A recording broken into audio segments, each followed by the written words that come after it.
नमस्कार विद्यार्थी मित्रांनो, मी श्रावण पवार. मित्रांनो, आपलं सगळ्यांचं पुन्हा एकदा श्रावण सर्स इंजिनिअरिंग अकॅडमीच्या आपल्या ऑनलाईन प्लॅटफॉर्मवरती मनापासून स्वागत. तर आपण स्ट्रक्चरल ॲनालिसिसचं फर्स्ट युनिट फर्स्ट चॅप्टरला सुरुवात केलेली आहे, ज्याचं नाव आहे फंडामेंटल ऑफ स्ट्रक्चर. आणि यामध्ये इंट्रोडक्शनचा पार्ट आपण ऑलरेडी कंप्लीट केलेला आहे. या लेक्चरमध्ये मित्रांनो आपण टॉपिक नंबर 2 and 3 म्हणजेच यामध्ये आपण बघणार आहोत फंडामेंटल अझम्पशन्स आणि यासोबतच क्लासिफिकेशन ऑफ दी स्ट्रक्चर. ठीक आहे, या दोन गोष्टी आपण इथं आता डिस्कस करणार आहोत. तर बघूयात, फंडामेंटल अझम्पशनपासून आपण सुरुवात करूया. पण त्या अगोदर बघा मित्रांनो, जो प्रिव्हियसली आपण डिस्कस केलेला पार्ट होता, यामध्ये स्ट्रक्चर म्हणजे काय हे आपण डिफाईन केलं की the elastic body which support the external load with the help of the internal reactive forces. Internal reactive forces develop होत असतील तर त्याला म्हणायचं structure, otherwise it is known as a mechanism. ठीक आहे, internal forces may be axial force, shear force, bending moment, twisting moment. ठीक आहे, हे पण आपण बघितलं. त्यानंतर what is the analysis. Analysis means what, to find out the internal reactive forces as well as to find out the response of the structure. And what is the response of the structure? Slope and deflection. It is known as the response of the structure. या सगळ्या गोष्टींची information collect करणं म्हणजे structural analysis. Okay, हे clear झालं. चला आता आपण बघूयात की fundamental assumptions. Fundamental assumptions in structural analysis. मित्रांनो, सगळ्यात बेसिक अझम्पशन जे आहे, जे आपण स्ट्रेंथ ऑफ मटेरियल मध्ये कन्सिडर करतो ॲज वेल ॲज अनालिसिसमध्ये पण, की the structure should be elastic body. त्या स्ट्रक्चरला आपल्याला काय अझ्युम करायचं आहे? Elastic body. ठीक आहे, so it is first assumption. Number 1, the structure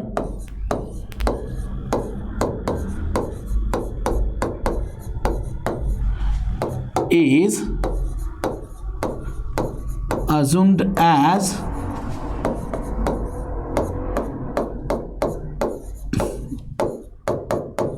elastic body. Okay, so it is assume as elastic body. स्ट्रक्चरला काय म्हणून कन्सिडर करायचं? Elastic body. म्हणजे जर का फोर्सेस आपण अप्लाय केले सो तो डिफॉर्म होणार, फोर्सेस काढून घेतले का ते परत ओरिजिनल शेप आणि साईजमध्ये रिकवर होणार. मग काही विद्यार्थ्यांना प्रश्न पडतो की हे कसं पॉसिबल आहे? म्हणजे बीम आहे, कॉलम आहे, स्लॅब आहे, फुटिंग आहे, एवढे कॉन्क्रीट स्ट्रक्चर, जेवढे सॉलिड स्ट्रक्चर आहेत, यांना इलास्टिक बरं हे कसं बिहेव करत असतील? मित्रांनो, मी ऑलरेडी म्हटलं हे अझम्पशन्स आहेत, हे आपण अझ्युम करतोय. रिअल लाईफमध्ये तसं नाही आहे, पण आपण अझ्युम का करतोय? बिकॉज जर तुम्ही ॲक्च्युअल नेचर कन्सिडर केलं so it is very complex. आणि या कॉम्प्लेक्सवरती जर ॲनालिसिस करायचं म्हटलं मित्रांनो तर रिझल्ट लवकर निघत नाही. म्हणून गोष्टींना आपल्याला थोडं सिम्पल करावे लागतात बाय कन्सिडरिंग द अझम्पशन्स. म्हणून अझम्पशन्स आपण पूर्ण इंजिनिअरिंग सब्जेक्टमध्ये प्रत्येक सब्जेक्टची सुरुवात आपण अझम्पशनने करत असतो, हे लक्षात घ्या. नंबर 2, की the structure should B isotropic and homogeneous. The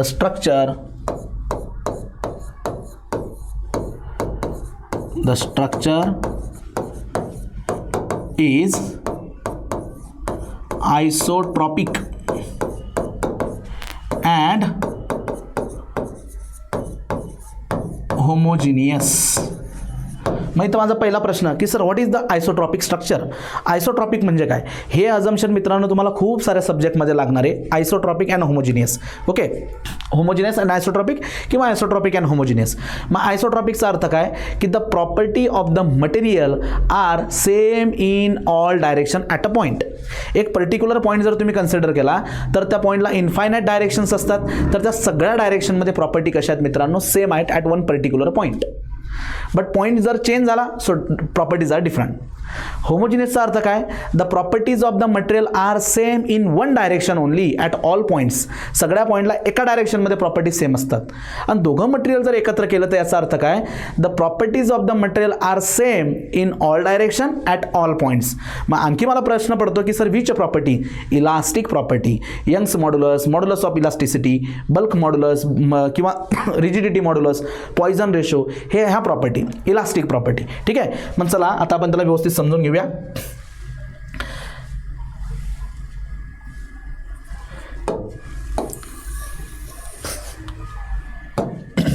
याचा कलर मी चेंज करून घेतो.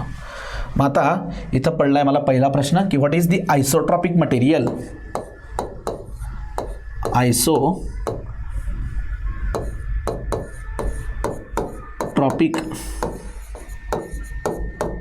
Material. Isotropic material. So isotropic मटेरियलचा अर्थ बघा, the elastic property, the elastic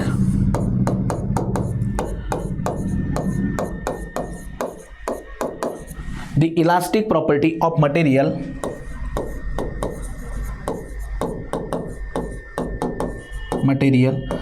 R same in all directions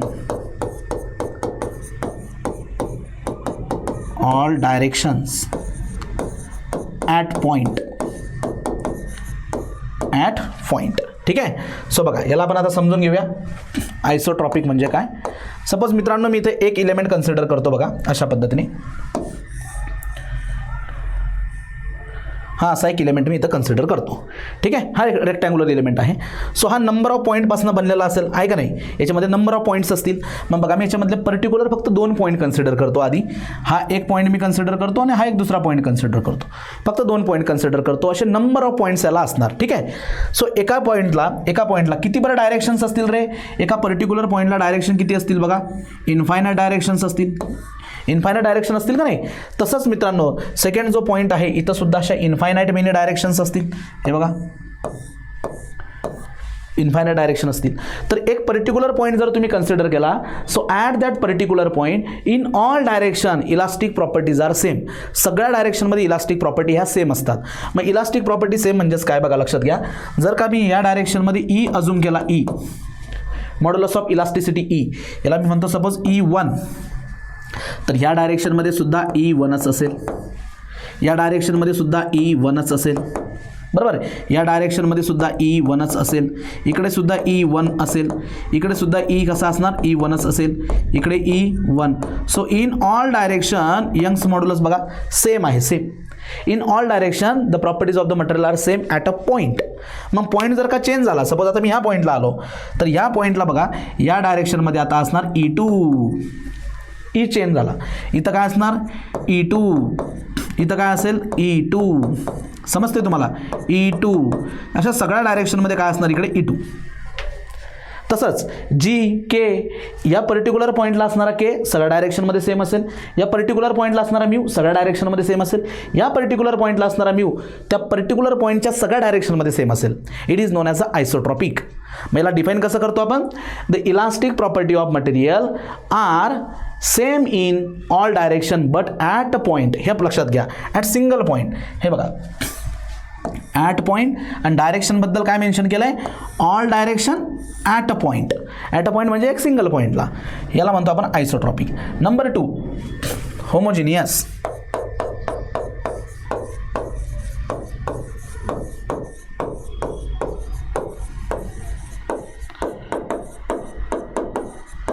homogeneous materials. So the property of material are same in one direction at all points. सगळ्या पॉईंटला पण एका particular डायरेक्शनमध्ये property same असतात. X डायरेक्शनला same असतील. सगळ्या पॉईंटला एक्स डायरेक्शनला प्रॉपर्टी सेम असतील. But what about Y direction. Different property in Y direction. Different property in Z direction. एका पर्टिक्युलर डायरेक्शनला सगळ्या पॉईंटला प्रॉपर्टी सेम असतात. ठीक आहे. मग याला डिफाईन करतो मी बघा. The elastic property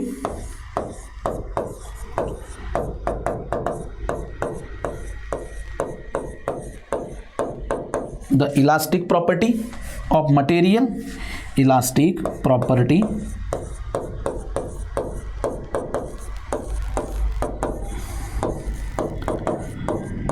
of materials are same in one direction. One direction at all points. बघा दोघांमधला फरक समजून घ्या. इथं ऑल डायरेक्शन आहे. इथं ऑल पॉईंट्स आहेत. काय आहे ऑल पॉईंट्स. ठीक आहे. हा फरक समजून घ्या मित्रांनो. All points just 1 minute.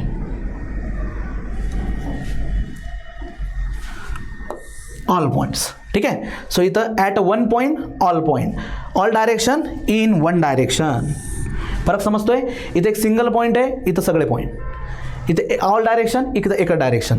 आता याचे डायग्राम जर दाखवायचं म्हटलं तुम्हाला मी बघायला तर सपोज एक इलास्टिक बॉडी मी कन्सिडर करतोय. आता बघा मित्रांनो त्याचे मी एक डायरेक्शन तुम्हाला दाखवतो अलॉंग एक्स डायरेक्शन. तर अलॉंग एक्स डायरेक्शन सगळ्या पॉईंटला प्रॉपर्टी बघा सेम असणार. सगळ्या प्रॉपर्टी कशा असतील इकडे सेम असतील इन वन डायरेक्शन. बरोबर. Let us say it is E X डायरेक्शनमध्ये. But what about Y direction. आता वाय डायरेक्शनचा जर विचार केला मित्रांनो, वाय डायरेक्शनचा, तर इकडे वाय डायरेक्शनमध्ये प्रॉपर्टी बघा. वाय डायरेक्शनमध्ये properties in Y direction at all points properties are E Y. येतं लक्षात. म्हणजे एका डायरेक्शनमध्ये प्रॉपर्टी फक्त सगळ्या पॉईंटला एका डायरेक्शनमध्ये properties are same, but in Y direction at all point properties are E Y. Clear होते. जसं मी ई साठी दाखवलं तसं तुम्ही के साठी जी साठी पण समजू शकतात. ठीक आहे. मग आता आपण काय करूयात, याला थोडंसं इथून मी बाजूला ठेवतो, याच्या समोर ठेवतो. ठीक आहे. याला वरती घेऊन जाऊ थोडंसं.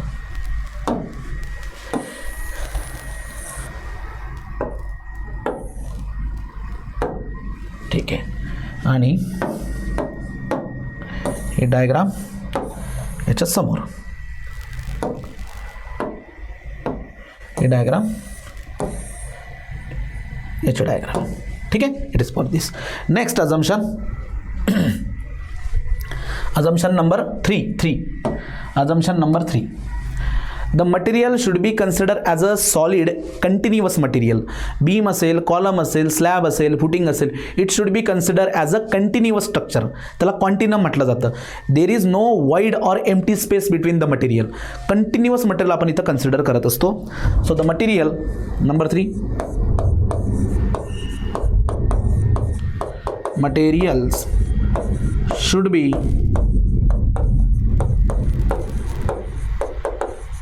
considered as solid continuous. Okay, so it should be considered as a solid. म्हणजे काय, there is no void and empty space. Continue structure म्हणून आपण त्याला अजूम करत असतो. Next assumption number 4. Superposition theorem किंवा superposition principle should be valid. The principle of superposition, the principle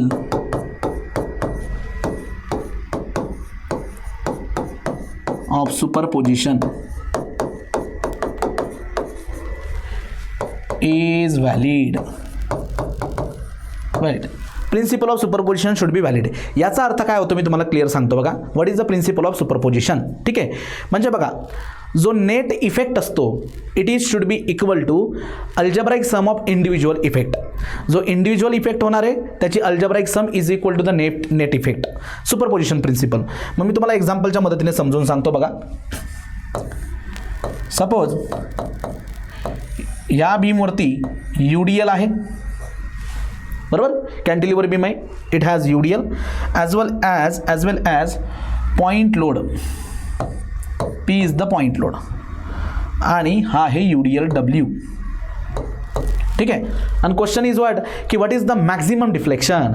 मग इथं जो काही मॅक्झिमम डिफ्लेक्शन येणार आहे नेहमी कुठे असतो, फ्री एंडलाच असतो, बरोबर. सो द मॅक्झिमम डिफ्लेक्शन हे येणार मॅक्झिमम डिफ्लेक्शन. तर हे बघा, दोन लोडचा एकत्रित इफेक्टमुळे किती मॅक्झिमम डिफ्लेक्शन येणार आहे. तर तुम्ही ज्याला मित्रांनो असं स्प्लिट करू शकतात बघा. यालाच तुम्ही असं स्प्लिट करू शकता.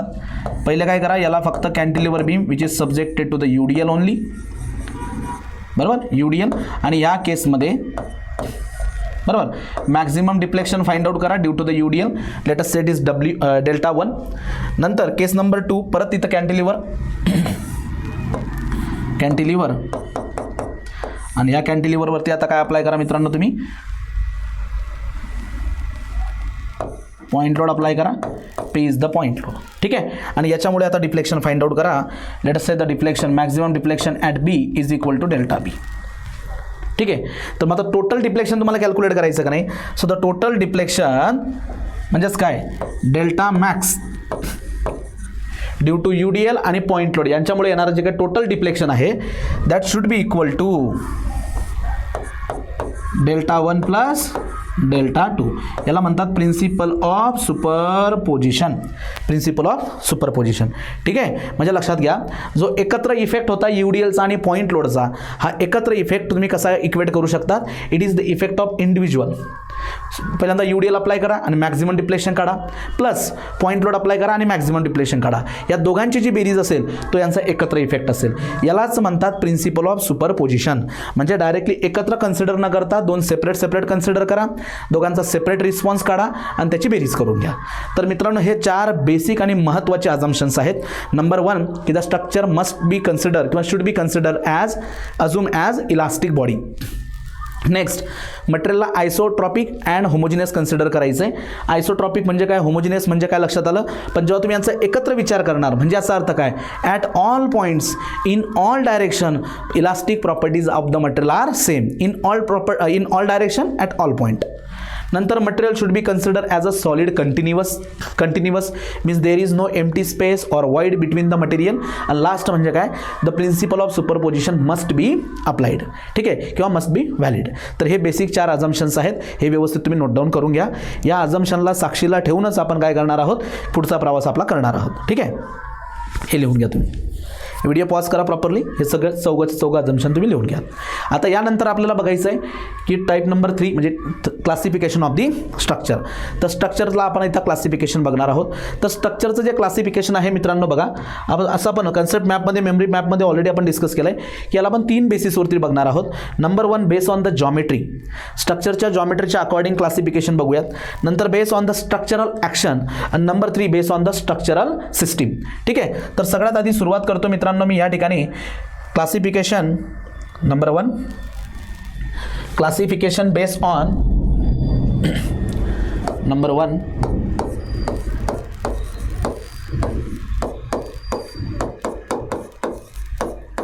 Classification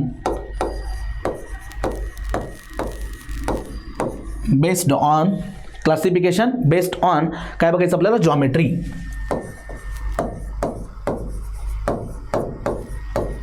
geometry.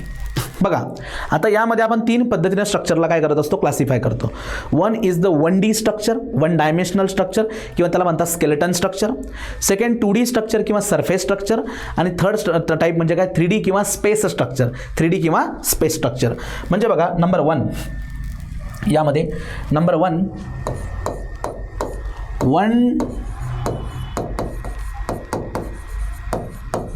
डायमेन्शनल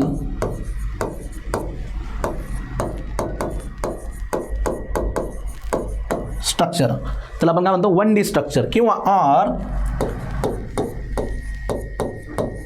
स्केलेटल किंवा skeleton structure. Okay, skeleton structure किंवा स्केलेटल स्ट्रक्चर लक्षात घ्या. सो यामध्ये ज्या स्ट्रक्चरमध्ये एक डायमेन्शन जे आहेत इतर डायमेन्शनच्या कंपॅरेटिव्हमध्ये लार्ज असतो, that is the skeletal structure किंवा 1D स्ट्रक्चर. म्हणजे सपोज एक्झाम्पल बीम.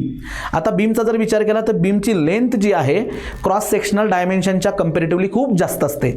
सो बीमला अजूम केलं जातं 1D स्ट्रक्चर किंवा स्केलेटल स्ट्रक्चर लक्षात घ्या. सो स्केलेटल स्ट्रक्चरमध्ये examples beam, column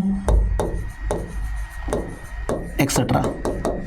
so skeletal structure म्हणजे काय लक्षात येते तुम्हाला, 1D structure, the structure in which 1 dimension is predominant to the other ones. So जे अदर डायमेन्शन्स आहेत, विड्थ आहे, डेप्थ आहे, त्यांच्या कंपॅरेटिव्हली मित्रांनो लेंथ ही कशी असते, प्रिडॉमिनंट असते, जास्त असते, लार्ज असते. So it is known as a 1D structure. Number 2D structure, 2 dimensional structure. B 2 dimensional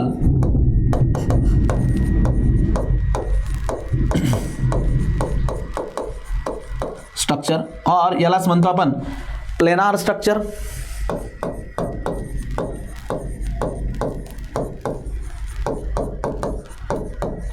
किंवा और सरफेस स्ट्रक्चर.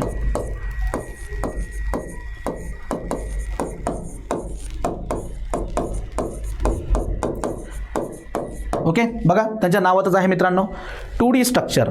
2D म्हणजे काय की ज्या स्ट्रक्चरचे दोन डायमेन्शन जे आहेत ते प्रिडॉमिनंट असतील. म्हणजेच एक्झाम्पल स्लॅब जर बघितलं बघा रेक्टँग्युलर शीट दिसते किंवा स्क्वेअर शेपमध्ये दिसतो. Slab is the 2D structure. किंवा काही डोम शेप असतील बरोबर, काही शेल असतील, हे सगळे किंवा शीट असतील, GI शीट, गॅल्वनाइज आयरन शीट ज्या रूटर्सवरती टाकतो, हे सगळे प्लेनर स्ट्रक्चर आहेत ज्यामध्ये दोन डायमेन्शन तुम्ही इझिली बघू शकतात, लेंथ आणि विड्थ असेल किंवा विड्थ असेल. बाकी डेप्थ जी ती छोटी असते. डेप्थ कशी असते? छोटी असते. यात पण लक्षात घ्या मित्रांनो, हे ऑलवेज स्ट्रेट असतं असं नाही. स्केलेटल स्ट्रक्चर जे आहे 1D स्ट्रक्चर ते लिनियर असू शकतं किंवा कर्व असू शकतं, हे लक्षात घ्या. लिनियर किंवा कर्व. बघा याच्यामध्ये आणखी एक एक्झाम्पल तुम्ही बघू शकतात, कॉलम किंवा आर्चेस सुद्धा etcetera.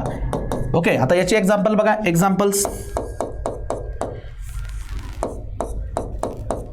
Examples slab, best example काय? स्लॅब. नंतर रूप sheet of the truss,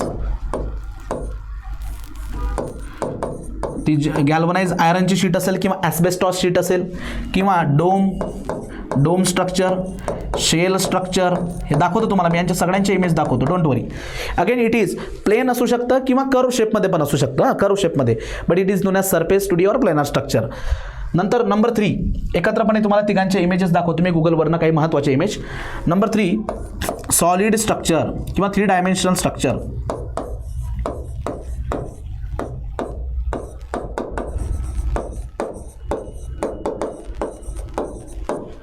structure और solid structure.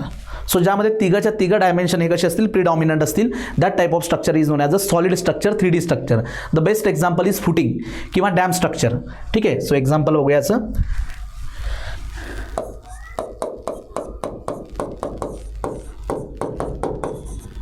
Footing, dams etcetera. Okay, मग आता बघा मित्रांनो, याच्यात तुम्हाला मी काही इमेजेस दाखवतो, त्या थ्रू तुम्हाला आणखी हे चांगलं कळेल. आता बघा, सगळ्यात आधी आपण बघूया skeletal structure in the civil engineering. मग आता मी एक बेस्ट एक्झाम्पल इथलं घेतो. बघा, याला मी इथून क्रॉप करतो आणि आपल्या बोर्डवरती इथं घेऊन जातो. तर हे जे बेस्ट एक्झाम्पल आपण इथं बघू शकतात बघा, ही एक बिल्डिंग फ्रेम आहे.